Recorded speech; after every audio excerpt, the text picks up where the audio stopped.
G'day everyone, I'm the Red Scar. This is Red Scar Gaming. Today is my summary of this particular draft, my 7th draft of Dominaria United, where I played a Naya wide deck. Now just a quick note on my last 2 games. Long story short, technical error, my fault. I couldn't save the video files, so yeah, they're not up on YouTube. And I did lose them pretty badly anyway, so they probably wouldn't have made good YouTube. So I suppose I'm lucky that I messed up something there, but I still would have liked to have made a video out of it. But anyway, just a note on that. But yeah, so I ultimately won 4 games, lost 3 with a Naya wide deck, which was interesting, but I think there's a few things I would like to change, but yeah, we'll discuss that as we go through. Destroy Evil is the first card I had in there, because yeah, I didn't have any 1-drops. Destroy Evil is sort of the general use good card. I did draft a few too many of them, but I think I was a bit either lucky or unlucky, depending on how you want to define that, on drafting Destroy Evil. It is good, and I got to use it a fair few times actually, both Destroy Target Enchantment and destroy target slightly larger creature. So yeah, I'd definitely go with the 2, though I did draft another 2, which I'm glad I didn't keep them. Nashoba Brawler. I'm actually ever so slightly disappointed that I have that one, because I sort of wanted something else. But Nashoba Brawler is just a pretty damn good card if you're playing like pretty much anything really, like even a 1/3 trample. It's not that bad, but yeah, as a 3/3 trample, which it ended up, is yeah, damn good card for 2 mana. Bard or Baird or however you pronounce that. I did get some use out of. I think particularly game 4 might have been, but yeah, I sort of didn't get as much use out of him as I probably wanted to. I know he's not exactly a win con by himself, but for 2 mana he's pretty well spent. Maybe it was just a little unlucky that I didn't get quite as much use out of him as I wanted, but I'll certainly think about that next time I get the chance to draft him. Gideon Cavalier. I think I actually got pretty good use out of this time. As I sort of said when I was drafting, something about that I've lost to a fair few Gideon Cavaliers through mainly Boros wide decks. So yeah, I thought I should draft that a few times, and I did get that. And I suppose just while I'm going through this, note that how much my curve is looking. It's mostly 3 mana stuff, and mostly creatures on that front. So Gideon Cavalier is good for the going wide bit. I didn't get to enlist with it at all, but yeah, maybe that's just opportune moment sort of stuff. Charismatic Vanguard. I didn't get as much use out of as I wanted to.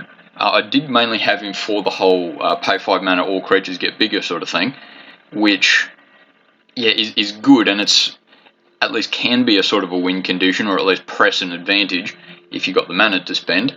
But yeah, just didn't get the opportunity this time. I'll blame that one on bad luck, but I'm not unhappy with it. It's still pretty good for a 3/2. For a 3 mana cost creature anyway.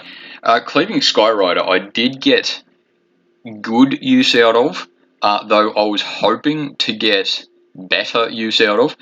He was, in a sense, a win condition, though there was a few times that I played him, I think game probably 6-7 actually, that I basically played him as a chump blocker because I needed something straight away.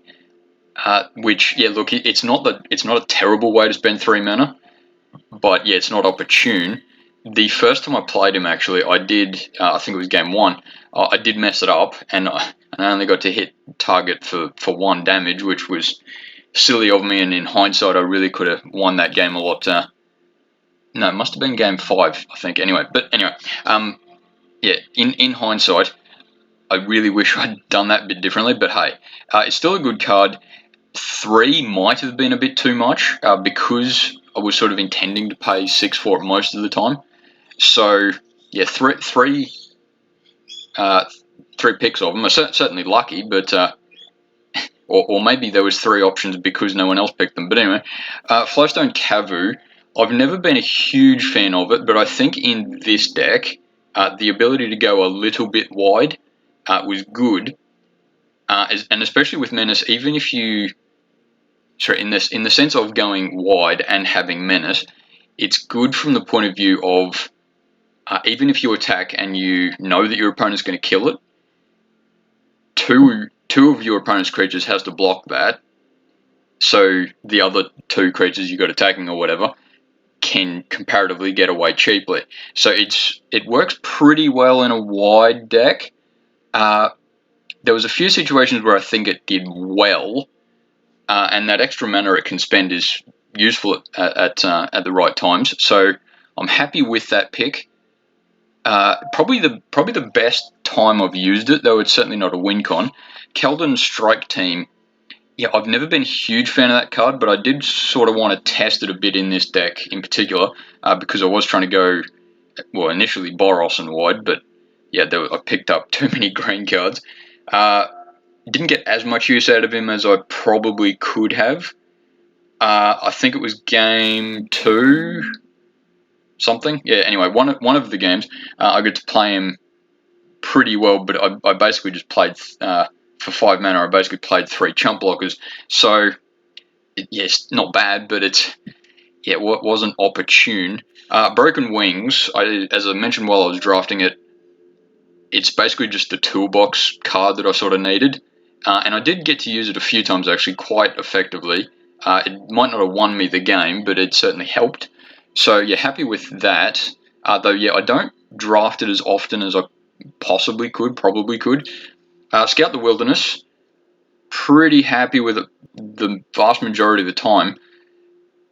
And I did draft it partly so I can use the likes of Cleaving Skyrider and Charismatic Vanguard a little more readily, plus go wide. So, yeah, it's good. I did sort of intend for it to be more turn 5, which you do have to be a little bit careful of, because it's still effective on turn 3, but it doesn't do anything on the board apart from land on turn 3.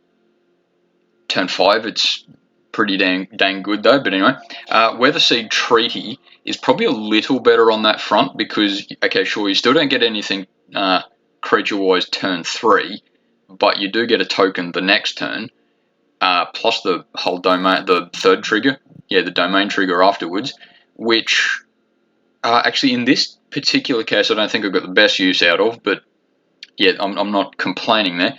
Queen Elenel.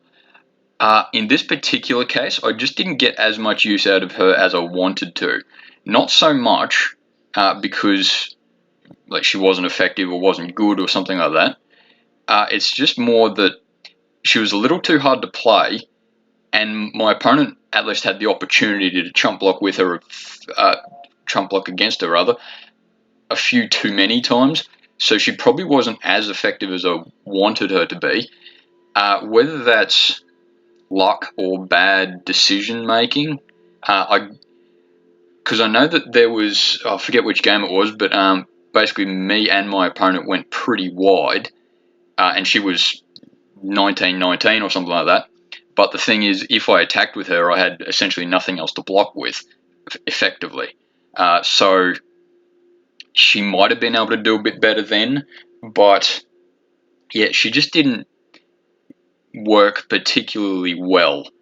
I probably, in hindsight, shouldn't have drafted her, because actually there was a few times as well that I couldn't play her at the opportune moment because she's green and 2 white, rather than, say, white and 2 or something like that. So, yeah, she's a bit difficult to cast. Griffin Protector is actually probably the most surprisingly effective card I drafted in this particular draft. There was quite a few times where he attacked for 4 or 5, which, okay, sure, didn't win me the game that turn, but it might have sort of done that fairly large attack that my opponent wasn't expecting. So I'd probably draft him again in a similar situation, though I'd like to go 2 or 3 of them, but yeah, anyway, that's the opportune moment. Heroic Charge. I got to admit, I was disappointed that I only drew it once that entire draft. And seeing as it's like at least in a vaguely right situation. Heroic Charge is a win con. So, yeah, I'm quite disappointed there. I know it's a good card. I just didn't get the opportunity to use it. Rulik Mons is, if there's any one card that I regret drafting, it's Rulik Mons. Not because he's bad, but he just wasn't nearly as effective as I wished he was, wanted him to be. And similar situation to Queen Elenel, he was just a little bit too hard to cast. It might partly be just because he's green, or the 2 green rather, and I was sort of not going much green anyway, so I probably could have dropped him and Queen Elenel, and it would have been a lot less green. It would have been a lot easier to cast green creatures in general. So yeah, he's not a bad card, but just yeah, didn't work for me this time. Maria's Outrider. As I said before, sort of big dumb creature, which yeah, I'm always happy with at least 1 or 2 of them, regardless of what deck you are playing. Plus, him having reach is certainly useful. His ETB didn't exactly win me any games or anything, but it's certainly not useless. Hurl of Cyclops. I actually think I had 2. Yeah, I'll check in a moment, but I think I drafted 2 of those, which. Yeah, I suppose with the power of hindsight, maybe. So I'll just have a quick look here. It was. Oh no, did I only? Oh no, I did get another one there. Yeah, with the power of hindsight, I probably should have dropped Rulik Mons for another one. And yes, he's more mana, but there would have been plenty of situations where I could have used him a bit more effectively. At least more than Rulik Mons does. Once again, he's not a bad card, but yeah, I think in this situation, Hurler Cyclops is better. Though, yeah, maybe I just drafted badly or something. Tsar Ogenin, yeah, once again, is a very effective card in the right circumstance. I certainly did game 3, if I'm not mistaken. Did get a very good use out of, is it him or her? Anyway, the cat that. Yeah, I pretty much won because of Tsar Ogenin. And it only has to be 1 or 2 turns, and it's a very effective card for 5 mana. So yeah, I definitely draft it in that sort of situation again. That's probably just off the top of my head. If there was any one green card that if the situation was that I could only choose one green card, I'd probably go Tsar Ogenin with this particular lot without thinking about it too much. So yeah, though probably second would be Scout the Wilderness and or Weatherseed Treaty. But yeah, look, anyway, I'm delving too much into that at the moment. But yeah, Tsar Ogenin, I'm very happy with. As far as lands are concerned, yeah, pretty even all round. Sacred Peaks and Radiant Grove, I'm certainly happy with. There's the double lands. I'm sure there's tapped lands. Tapped lands are great in certainly 3 color decks if they all match. 2 colors, okay, less so, but yeah, there's plenty of 5 color decks in this drafting set.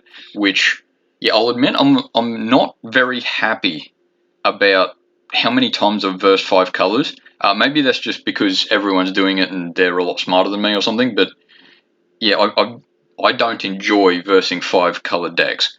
But look, maybe I just have to grow up and deal with it or something. Artillery Blast is one of those situations where, yeah, it is basically destroy target creature, and it probably would have done pretty well. Maybe I could have taken that instead of Nashoba Brawler or Broken Wings, perhaps. But I didn't really need it, so yeah, I'm not unhappy with either of those 2. But if I had to have it, I'd probably take out Broken Wings.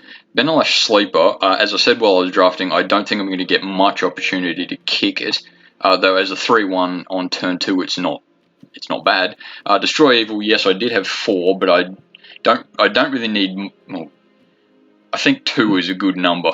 3, if you happen to be sort of playing a bit late game control or something like that. But yeah, I'm happy with the 2 that I got. Take up the Shield is a very effective card, and it sees a lot of play for a damn good reason. But in a wider deck, at least generally speaking, you've got to remember, or maybe I should remember, that there's fewer situations where it's that one card wins. So Take Up the Shield is a bit less effective. If it was something like all creatures get 1/1 until end of turn or whatever it is, then I might have gone with it in this situation. But yeah, it's a bit more one creature focused, though. Yeah, I might have been able to go instead of, say, Keldon Strike Team, but yeah, once again, I was going wide. Mensa Cavalier rather, is good. For the 3 mana cost, it's certainly one of those cards that it just sort of, you get a cheap creature pretty quickly. The fact that it has flying is good.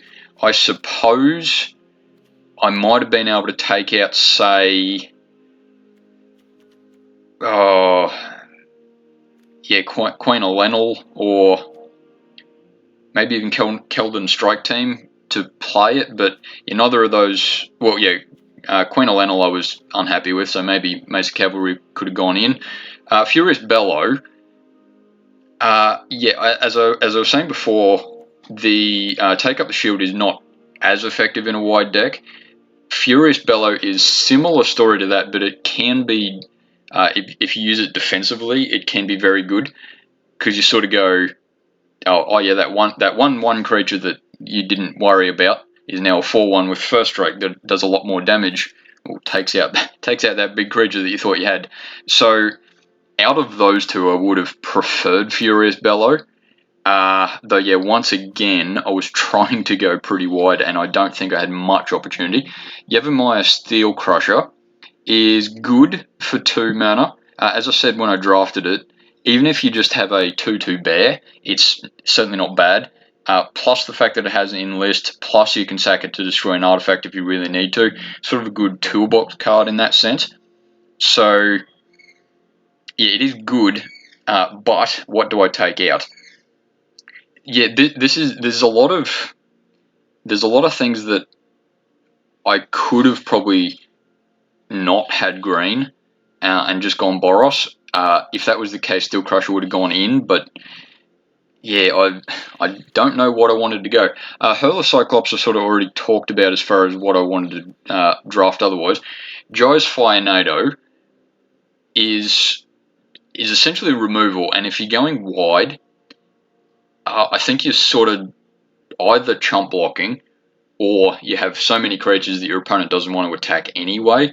So something like Jai's Firenado is probably not great for a wide deck. It's certainly not bad, but you've got to be a little careful with a 5 mana cost removal spell, essentially. Molten Monstrosity, I don't think I would have gone with that one, because there's plenty of situations where it wouldn't have cost much to play, but because I was trying to focus on going wide, there would be enough situations that you only sort of drop 2 or 3 mana cost, and it's not really worth the wait, maybe.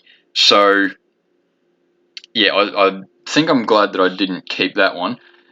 Snare Spinner, I've had a lot of success with in the past, but I don't think it goes wide enough, or helps me go wide enough. Though I suppose I could have put it in instead of Mariah's Outrider. Maybe. In that similar fashion. The Magnigoth Century would be a similar story there. Would have gone with it just to go wide and reach defensively. But I think Mariah's Outrider I'm happier with in that circumstance. Elfheim Worm, the big dumb creature I was talking about, but because I was trying to go wide, I did say while I was drafting actually that I wanted to make sure that I didn't just go big creature. Radha is one of those cards that I really had trouble getting rid of, because I think it really does work when it really does work, but you do have to be a little bit careful if you're going wide, because there's too many situations where that trigger would have just been like +3 to your 1/1 creature. It's sort of like, yeah, okay, it's not a waste, but it's not great. And where's my other card? Meteorite. I've already told you about Meteorite. It's good when it works, but not great. Anyway, thanks for watching, and I shall see you later.